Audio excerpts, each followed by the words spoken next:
Allah, hiç hoş olmadı böyle karşılaşmak. Seni de zorunda bıraktım yavrum. Annem, üzülme sen. Ne olur üzülme. Ya kötü bir şey olmadı ki. Yani Humeyra Hanım durumu anlayınca hoş karşıladı. Hoş geldiniz bile dedi yani. Öyle diyorsun ama kötü bir şey yapıyormuşum gibi. Çok kötü hissettim kendimi. Oy annem benim. Ne olur yapma böyle. Ya Macide Hanım aslında gitmeseydi işe çıktı bir anda. Ya yoksa çoktan söylemiştim ben senin geldiğini biliyorsun. Ah be annem. Ama Macide Hanım gelsin, anlatacağım ben ona, tamam mı? Yavrum en önemlisi o. En önemlisi o. Söyle, böyle odalarda saklanmaktan kurtulalım.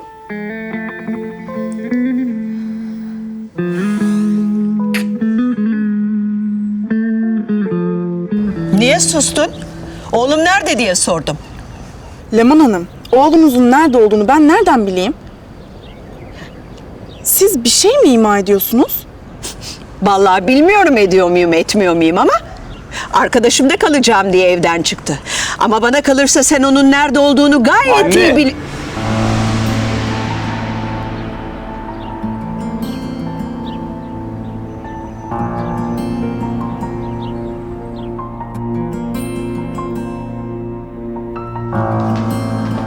Bu kadarı senin için bile fazlaydı anne. Ne oldu ya? Ne yapmışım ki? Ya resmen kadına gece benim nerede kaldığımı soruyordun. Daha ne yapabilirsin? Daha kötü ne yapılabilir? Onu evi terk edip sokaklarda kalmadan önce düşünecektin. Evi ben terk etmedim anne. Beni sen mecbur bıraktın. Ay ben sana git mi dedim. Bir tanecik oğlum var. Bırakır mıyım hiç? Şafağım, madem ki döndün uzatmayalım. Ben gidip hemen bir kahve yapayım sana. Anne, ben eve dönmedim. Nasıl dönmedin? Bir süre daha arkadaşımda kalacağım. Bir çanta hazırlayıp çıkmak için geldim. Çünkü belli ki senin geri adım atmaya niyetin yok.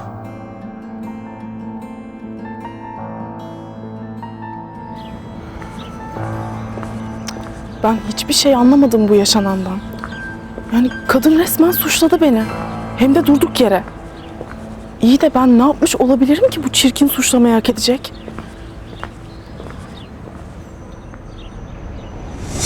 Şafak nerede? Anlamadım. Sana Şafak nerede diye sordum. Yoksa bu kadın benim oğluyla... Yok, olmaz. İyi de ben bu çirkin suçlamayı hak edecek ne yaptım ki? Peki Şafak Bey bana niye sordu? Niye öyle suçlayıcı bir tavrı vardı? Yer yarılsaydı da içine girseydim keşke. Allah'ım sen bana güç ver.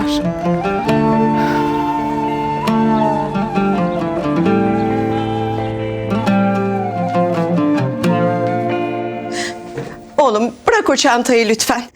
İnsanın hiç kendi evi dururken başka yerde kalır mıymış? Hiç boşuna uğraşma anne. Hem Tulay ablayla konuşmadın, Hem de Julide Hanım'a olabilecek en çirkin ima ile beni sordu. Ne olmuş sorduysam? İncileri mi döküldü yani? Çocuğuyla yalnız yaşayan bir kadına bekar bir adamın gece nerede kaldığı sorulur mu? Sen öyle gece gelmeyince... Anne, cidden anlamıyorum. Niye böyle bir şey yaptın ki? Sadece bugün değil, bir süredir sende bir tuhaflık var. Ne oluyor? Oğlum ne olur gitme.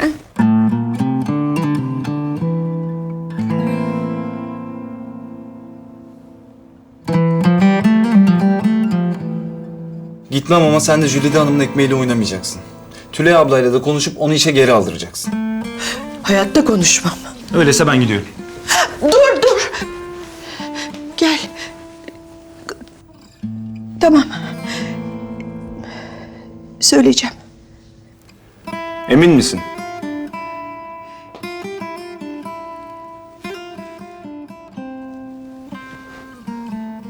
Bugün bu iş hallolacak anne.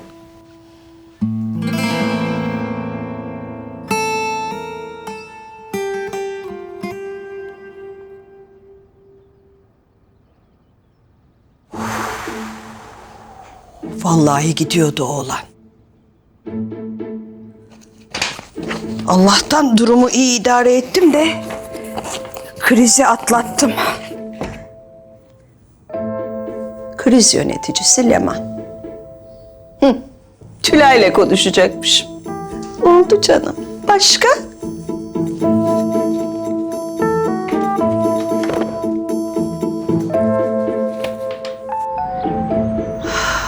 Ay Veysel, dışarı çıkalım dedin de havada buz gibiymiş. Yok be, o kadar da değil ya. Oo Şafak hocam, iyi günler. İyi günler Veysel abi. Nasılsınız? İyiyiz Şafak hocam, sen nasılsın? Çok şükür, iyiyim. Ama daha iyi olacağız inşallah. İnşallah. Hocam sizi yolunuzdan çevirmeyelim, aceleniz vardır. Hoşça kalın. Güle güle.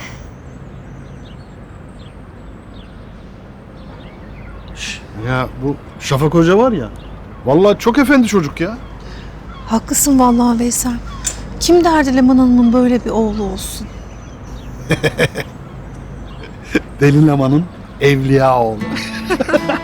Öyle vallahi. Ay Veysel ben çok üşüdüm ayol. Hadi gel içeri geçelim. Buz gibi hava.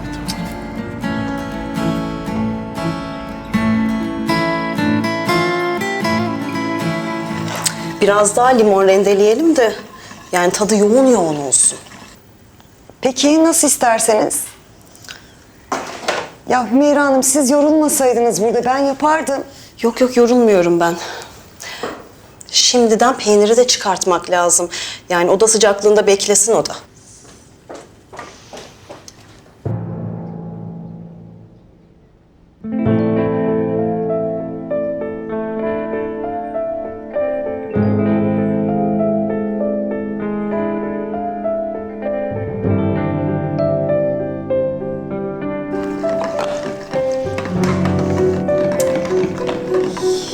Bir an önce pişip fırından çıksın istiyorum.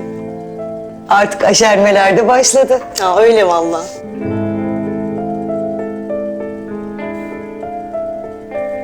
Ay ben neyin derdindeyim bir de Humeyra'ya bak. Reyhan meyhan umurunda değil. Taktı cheesecake'e.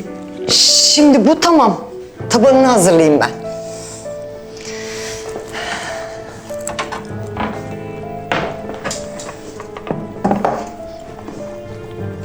Ne yapıyorsun? Tereyağı koyacağım. Ay dur bırak öyle olmaz. Önce onu eritmek lazım. Doğru ya. Ya dur sen bırak bunu bırak. Ya Humeyra Hanım ben yapardım. Sen bana küçük bir tava çıkar.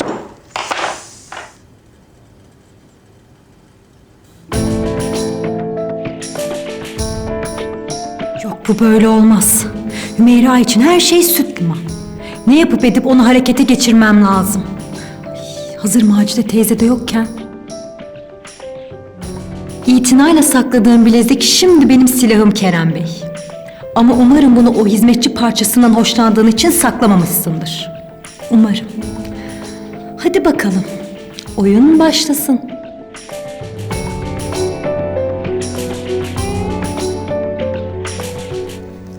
Ya.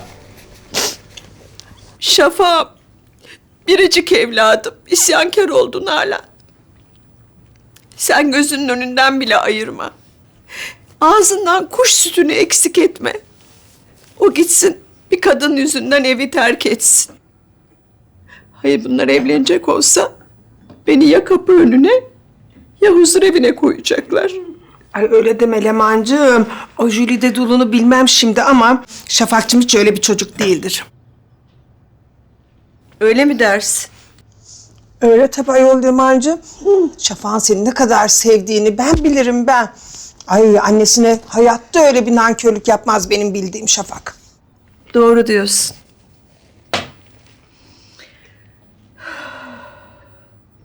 Ama Lemancığım sen de birazcık suyuna git çocuğun. Şöyle bir dinle bakalım böyle biraz. Anlamadım. Yani diyorum ki hani oğlanın ne derdi var? Bir kulak ver oğlana. Yani böyle bir... Ay ben hep dinlerim. Ne zaman dinlememişim ki? Ağzım var, dilim yoktur benim. Bana bak. Anneliğime laf edersen kızarım ha. Hem o lokumları da böyle löpür löpür götürme, şekerim fırlayacak. İşte siparişleriniz. Beğenirsiniz inşallah.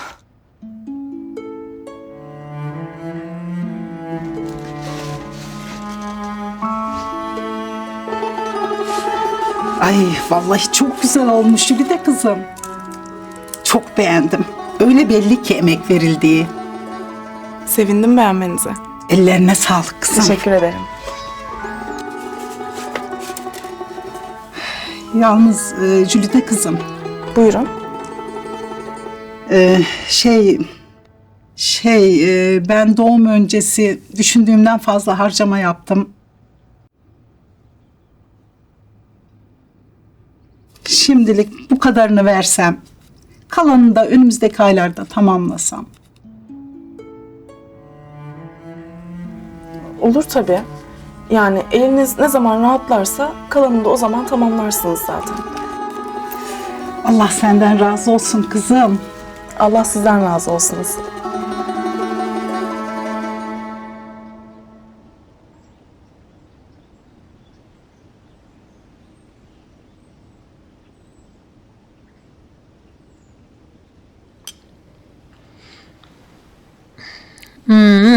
Perfect olmuş valla.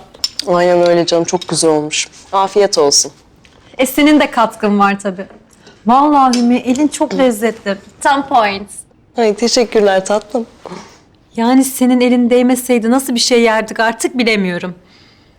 Peynirin üstüne limon sosu gezdirip önümüze cheesecake diye getirirlerdi artık.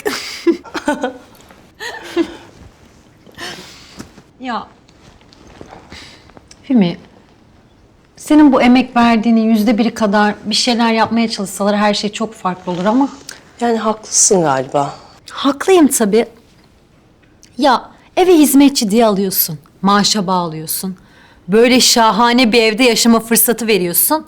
Konu işe gelince puf, balon gibi sönüyorlar. Tabii doğru diyorsun. Her şeyi istediğin gibi yapamayabiliyorlar. Çünkü akılları başka yerde de ondan. Hele sizinkiler beni benden alıyor yani.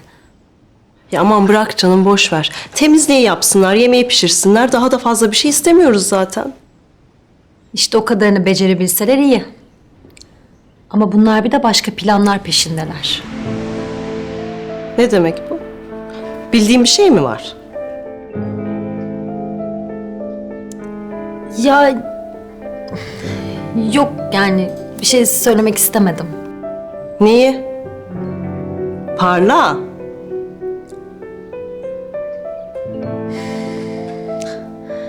Ya of, unutalım olur mu Hümi? Yani şu son 1 dakikayı silelim. Delete, okay? Parla bak, bir laf ettin, devamını getir ha.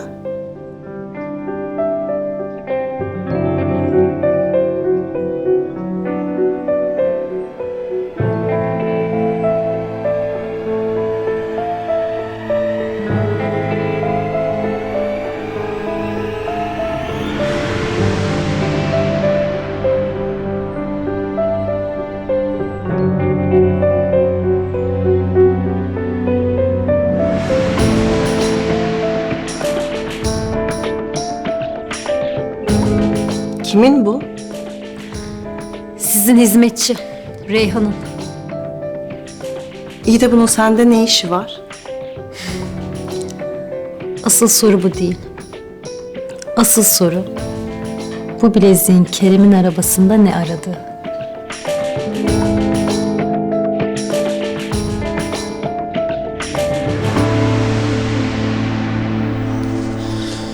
Annem benim ya. Canım. Ne kadar özlemişim seni bir bilsen. Hiç yanından ayrılmak istemiyorum. Ama anne Yıldız ablayı ben bugün çok yalnız bıraktım. Ya onun yanına gitsem, bana ihtiyacı var mı bir öğrensem olur mu? Tamam güzelim. Git sen, ben buradayım. Tamam annem. Hatta Macide Hanım gelmişse artık ona da söyleyeyim senin burada olduğunu. Söyleyelim yavrum. Rahat edelim artık. Tamam annem, inşallah gelmiştir de söylerim. İnşallah yavrum.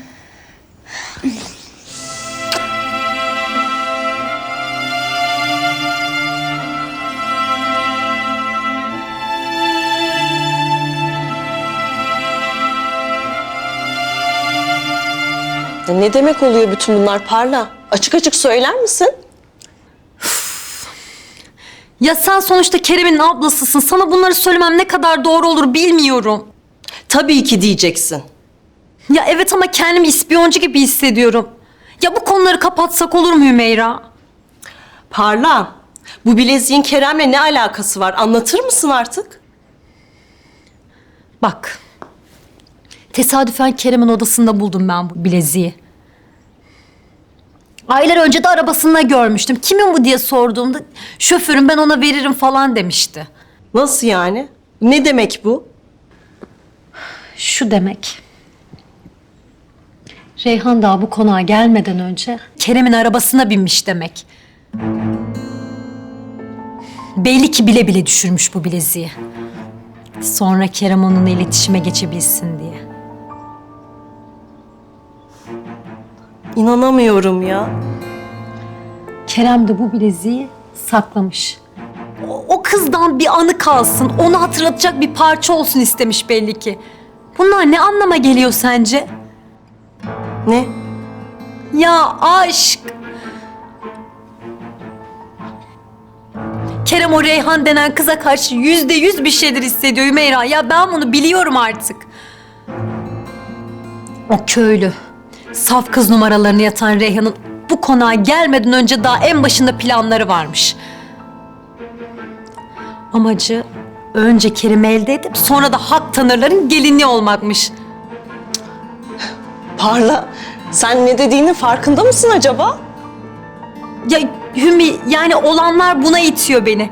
Bütün oklar buna işaret ediyor yani. Peki sen bu bileziğin Reyhan'a ait olduğundan nasıl bu kadar eminsin? Ya biliyorum işte Humeyra. Ya ben boşa sallar mıyım hiç? Sen bu kadar demode bir şeyin başka birinin olma ihtimali var mı? İnanmıyorum. Ya bak ben bütün parçaları birleştirdim, ortaya bu sonuç çıkıyor. Ya düşünebiliyor musun? Kerem de Amerika'dan gelir gelmez kız ona kancayı takmış ya. Bu kız bizim sandığımızdan daha da tehlikeli. Nasıl oluyor bütün bunlar? Aklım almıyor.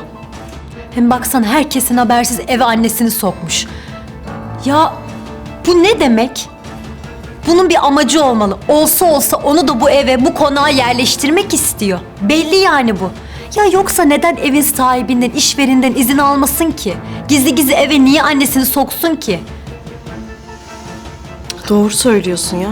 Biz bunun bu kadar fırsatçı olduğunu nasıl anlayamadık? Sadece bu kadar olsa yine iyi. Ne? Parla ne yani? Başka ne var? Ne? Ya tamam dur sakin ol. Parla söylesene. Ya tamam anlatacağım. Ya sakinliğini koru lütfen. Şu minnoşa zarar gelmesin. Parla beni delirtme. Söyle. Tamam peki. Tamam. Bu Reyhan denen kız. Holding'e Kerem'in bir dosyasını vermek için gitmiş. Bu bahaneyle de sizin ürettiğiniz ayakkabıların modelliğini yapmış. Ya yeni sezon kataloğunda boy boy fotoğrafları var ya.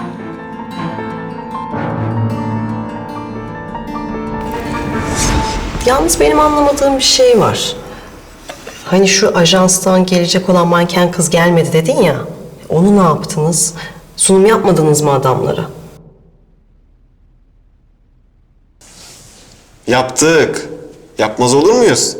Asıl bomba hikaye orada zaten.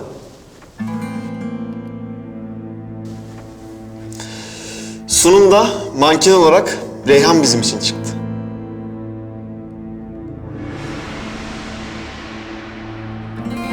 Ne?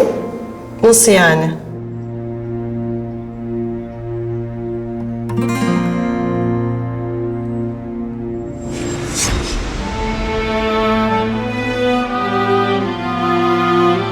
Hümi sen beni duymuyor musun? Modellik yapmış diyorum. Ya sizin ürünlerinizin modelliğini yapmış. Katalogda boy boy resimleri var. Ha. Demek öyle.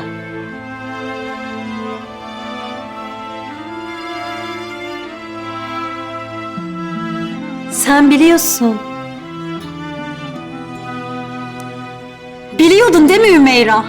Ya aşk olsun böyle bir şey bilip nasıl susarsın, nasıl bana söylemezsin?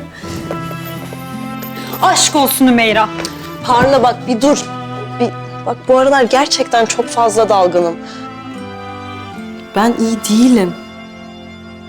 Ya neyin var Humeyra? Sevdiğin adamla birliktesin, hamilesin. Şahane bir evde yaşıyorsun. Ya neyin olabilir ki senin?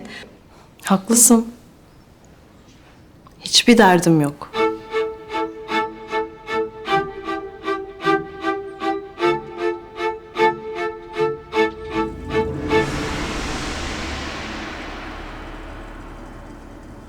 Abla. Ne yaptın? Seni de yalnız bıraktım da kusura bakma. Neredeydin kızım sen kaç zamandır? Yukarıları toplayayım dedim de abla. Uzun sürdü birazcık işim. Geç kaldım o yüzden kusura bakma. Ne kusuru kızım? İyi etmişsin, ellerine sağlık. Ben göremeyince merak ettim de ondan sordum. Hem Humeyra Hanım buradayken gelmediğin iyi oldu. Cheesecake mi neyse bir şey yap dedi. Sonra benim yaptığımı beğenmedi. Kendi yaptı. Böyle görsen mutfakta gergin anlar yaşandı. Ucuz kurtuldun diyorsun yani. Eyvallah.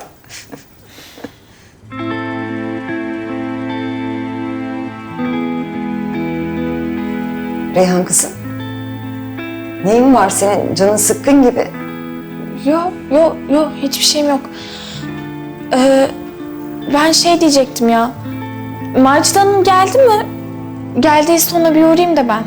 Yok, Macide Hanım gelmedi kızım. O değil de Humeyra Hanımlara bir bakıversen sen. Tatlı matlı yedilerdi. Tabaklarını toplamak gerekir. Tamam abla.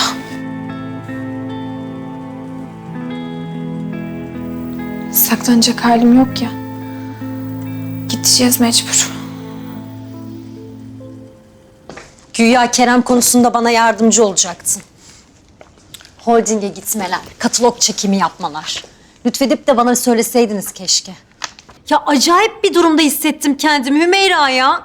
Böyle mi co-production yapacaktık biz? Haklısın canım. Ne desen haklısın. Şu hale bak ya, böyle Kerem'i ele geçirmeye çalışıyor. Hayır bu sadece benim değil, sizin için de büyük bir problem. Yani Kerem'in bir hizmetçi parçasıyla mı evlenmesine müsaade edeceksiniz? Ya şunlara bak ya, şunlara bak.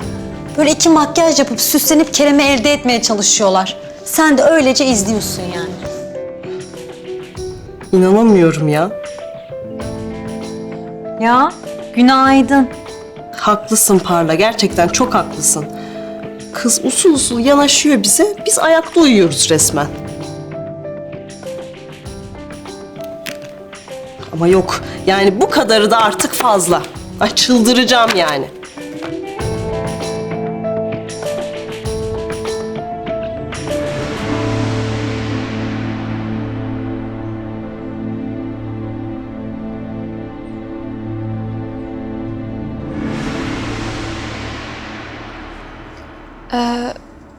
Ben borçlarınızı alayım.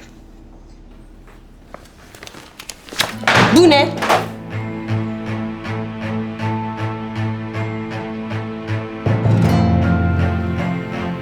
Humeyra Hanım. Sen kimsin ha?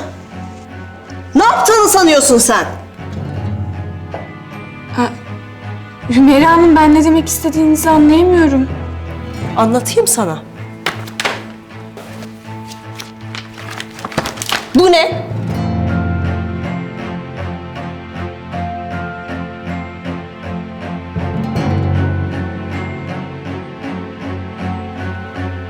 Bu benim. Bu ne demek oluyor? Ya dergiye model olmak da ne demek? Meğer ünün paranın peşindeymişsin sen ha? Olur mu öyle şey Humeyra Hanım? Ben sadece yardım etmek için böyle bir şey yaptım. Yardım. Kerem'in peşinde niye dolanıyorsun sen? Yardım olsun diye mi?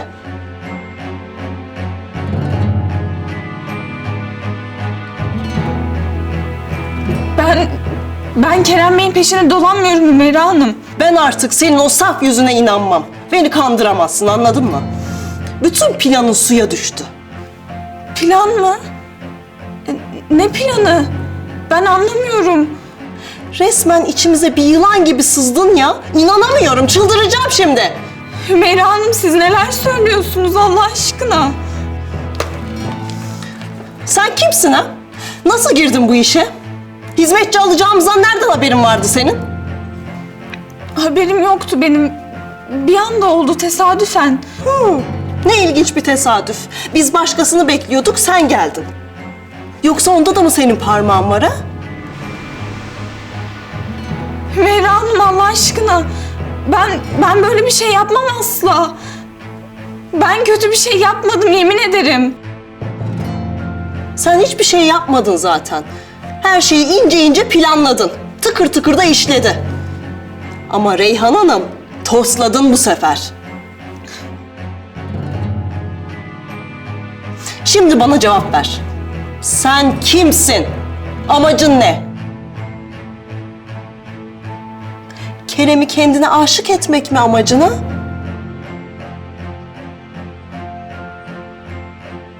Bu mu?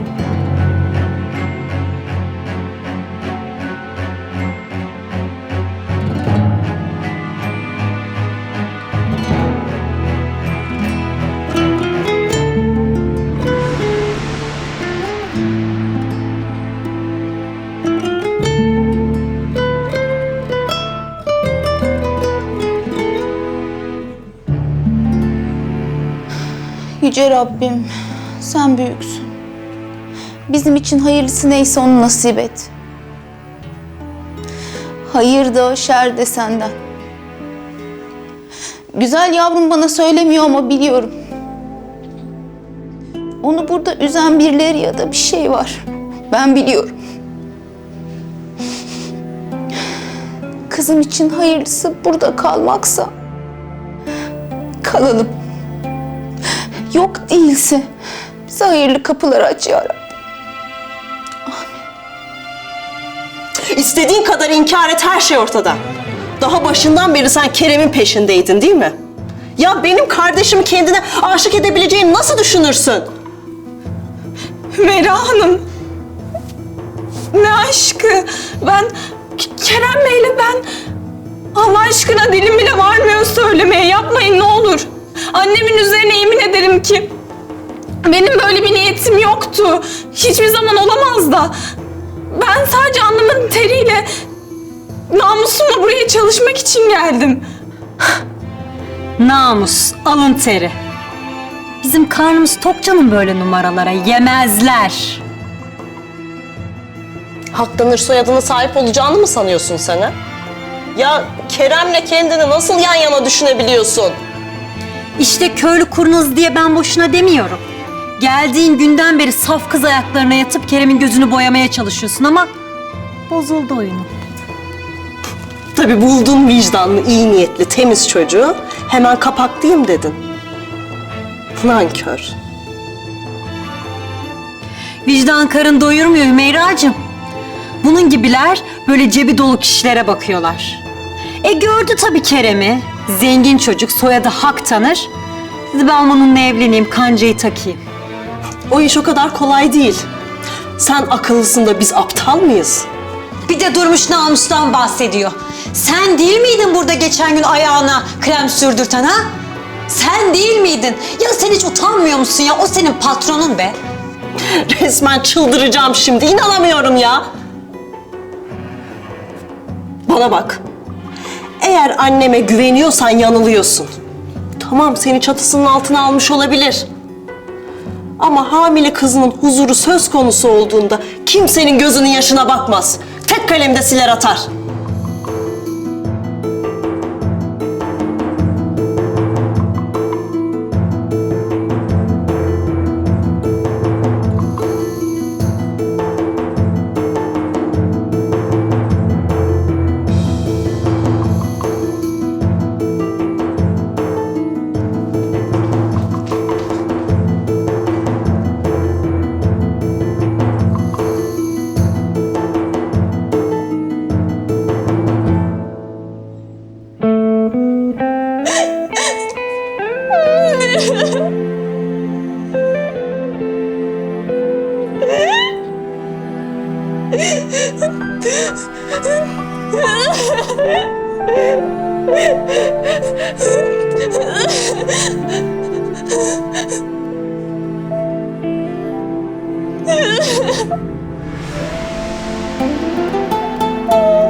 Yok, aklım almıyor. Sen bu evde çalışan bir hizmetçisin. Neyine güveniyorsun? Bu ne cesaret?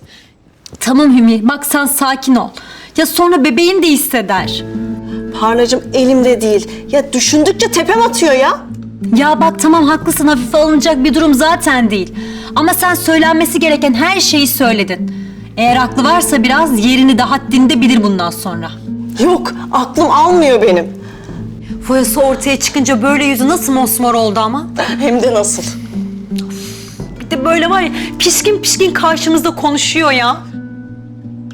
Ay, ben de gerildim vallahi ya. Ay, bir makyajımı falan tazeleyeyim, bir elimi yüzümü yıkayayım, daral geldi.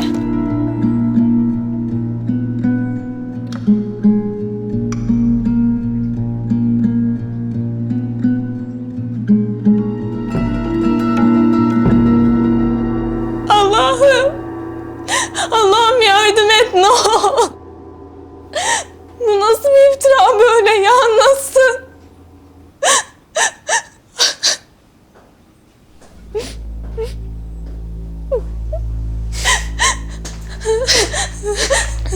Tam da tahmin ettiğim gibi. Buraya mı gizlendin? Kabahat işlemiş bir kedi gibisin. Eğer biraz utanman varsa kimsenin yüzüne bakacak suratın olmamalı ama... Nerede sende o Erdem?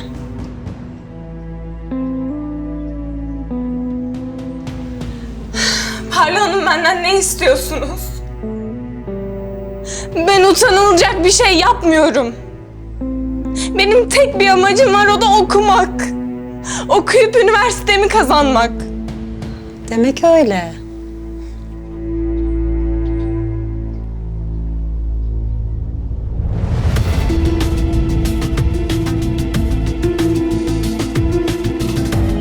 Bu ne o halde?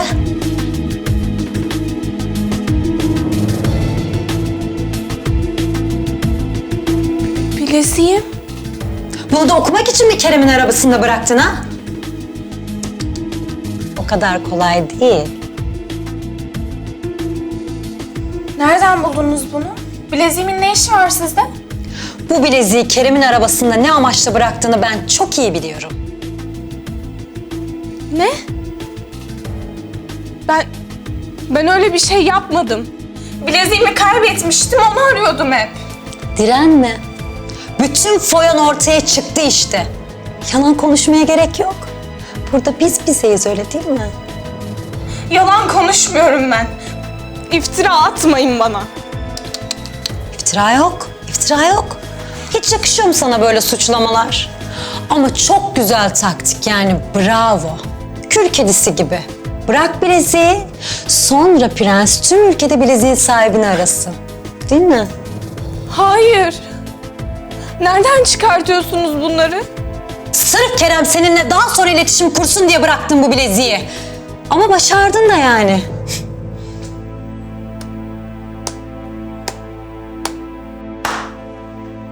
Alkışlıyorum seni.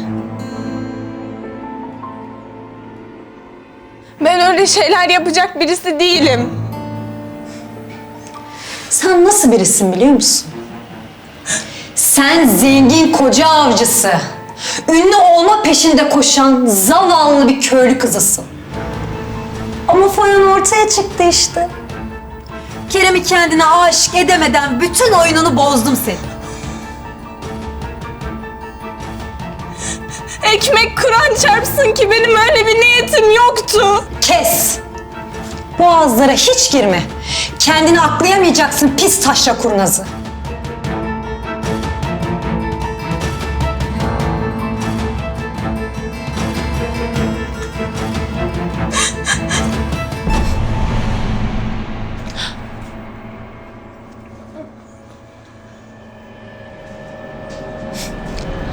Al şu çirkin şeyi de.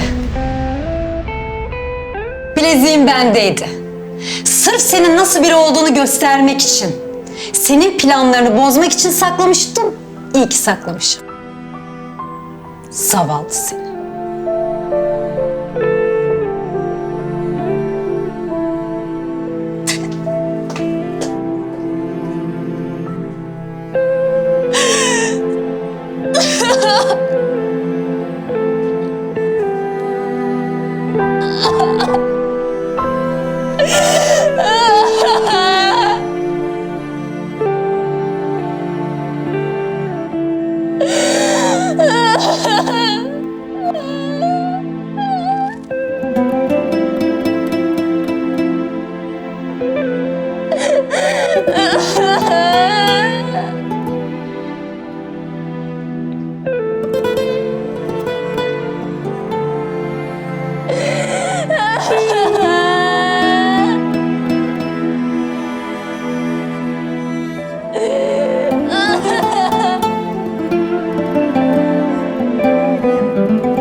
Saate bak. Ay amma uyumuşsun be Vildan. Tabii. Güzelliğimi bu uykulara borçluyum. Ay, yemeği kim yapacak? Prenses Vildan. Kalk kalk. Miskinliğin sırası değil.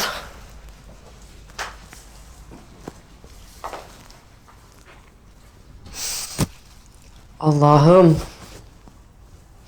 Şu güzelliğe bak. Yıldız gibi parlıyorum.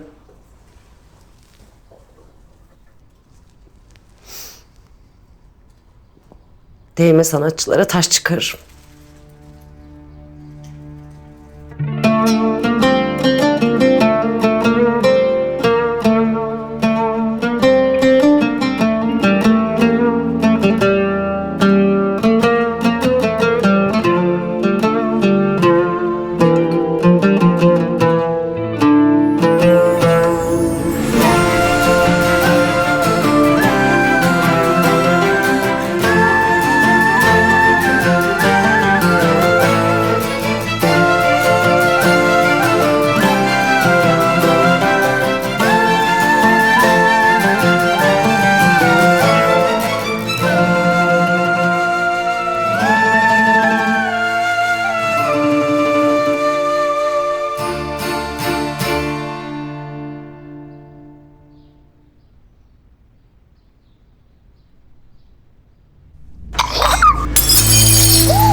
Elif ne yapıyorsun sen?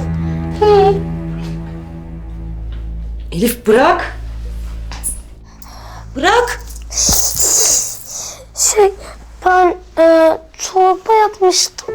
Sonra kase almaya sandalyeye çıktım. Sonra tam dönerken bütün kaseleri yere düşürdüm. Ben topluyordum.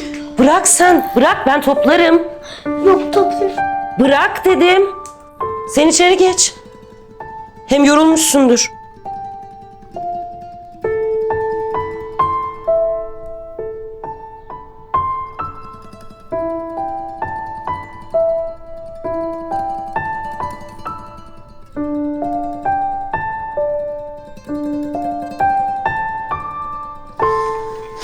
Yavrum ne oldu söyle, niye bu kadar üzgünsün güzel kızım? Anneciğim yok bir şey. Doğru söyle yavrum. Benim yüzümden mi? Macide Hanım'a söyledin de ben buradayım diye kızdım sana, üzüler misin? Annem hayır yok bir şey. Daha kaç kere söyleyeceğim. Vallahi onun için değil. Ben şu valizimi de toplayayım anne. Bir an önce gidelim buradan, tamam mı? Artık burada kalamayız. Bir de hala üste çıkmaya çalışıyor ya. Ya bu kadar ileri gidebileceğini ben tahmin etmemiştim gerçekten. İşte herkesi kendin gibi sanıyorsun. Ama bunun gibilere meydanı çok boş bırakmamak gerek şekerim. Herkes yerini bilecek. Değil mi ama? Sen kimsin ya? Sen kimsin? Köylü kurnazı işte. Ya haklısın gerçekten. Ya böyle düşündükçe tepem atıyor. Ama sen onun ağzının payını güzelce verdin. Hiç merak etme. Dumur oldu, dumur. Bundan sonra kendine bir çeki düzen verir herhalde. Yani bundan sonra bence de seni üzmesin. Bence de. Ama dediğim gibi sen ne yapılması gerekiyorsa onu yaptın. Hatta o kadar iyiydin ki içimin yağları eridi.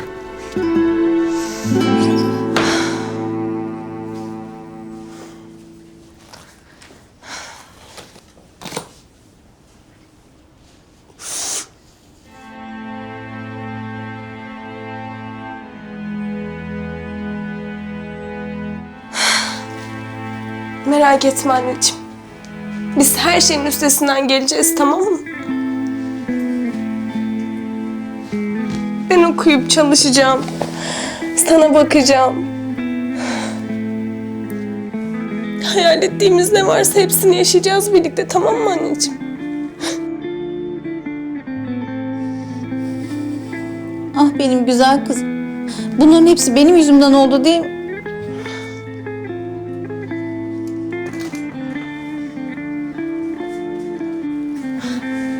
Kaç defa daha söyleyeceğim. Yemin ederim senin yüzünden değil. Vallahi. Macide Hanım çok iyi bir kadın aslında. Ona söylesem, anlatsam o beni anlar, dinler. Ama bu sefer de anneyle kızın arasına ben girmiş olurum. Buna sebep olmak istemiyorum. Peki kızım, sen nasıl istiyorsan öyle yapalım. Seni kimse, hiçbir şey üzemez bundan sonra. Senin saçının teline zarar gelse benim yüreğim yanar.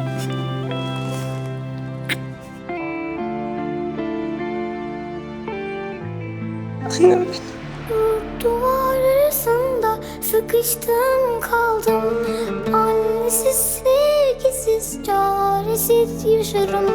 Kara kışlar geçmez mi, bahar hiç gelmez mi? Yoruldum ağlamaktan, nedir günahım? Dört duvar arasında sıkıştım kaldım. Annesiz, sevgisiz, çaresiz yaşarım. Kara kışlar geçmez mi, bahar hiç gelmez mi? Yoruldum ağlamaktan, nedir günah?